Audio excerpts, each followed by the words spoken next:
I don't actually come from a line of chefs or bakers. I picked up baking as a hobby in university days, and I was also at the same time very interested in health and nutrition. So naturally, these two aspects of my life came together and I started exploring healthy baking. I actually picked it up everything through internet, so mostly through YouTube, a lot of it through recipe blogs as well. Yeah, so I would just look at how other people do it and try to experiment with something on my own. I specialize in paleo baking. So paleo comes from the word Paleolithic, which refers to humans who lived in an era about 10,000 years ago. So they don't eat any grains or gluten, no dairy, no soy as well. I also use very wholesome sugars, like no refined or artificial sugars.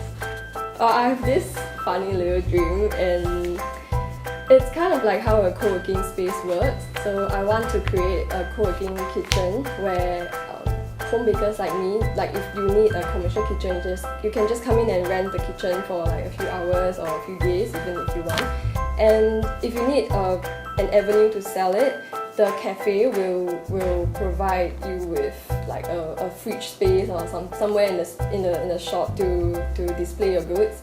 Kind of like the toy outpost or something, where you have like a lot of boxes and every box is a different seller selling different things. I think bringing food to people whom you know on a more intimate level makes it more meaningful. I mean, for me, I sell things that I would only feed my family. They come with genuine thoughtfulness and love that makes a home chef to buy better quality products, to cook in a healthier way. I see this platform as something that helps to connect like-minded people, especially like people who love being in a community, people who are looking for more than just a meal to fill up their stomachs. I mean, in Singapore, food is delicious, it's convenient, it's everywhere.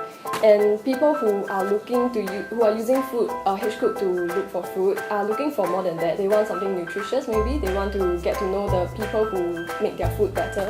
Yeah. And at the same time, it helps to promote this sense of community spirit in people. So maybe this will bring back the kampong spirit that everyone is talking about.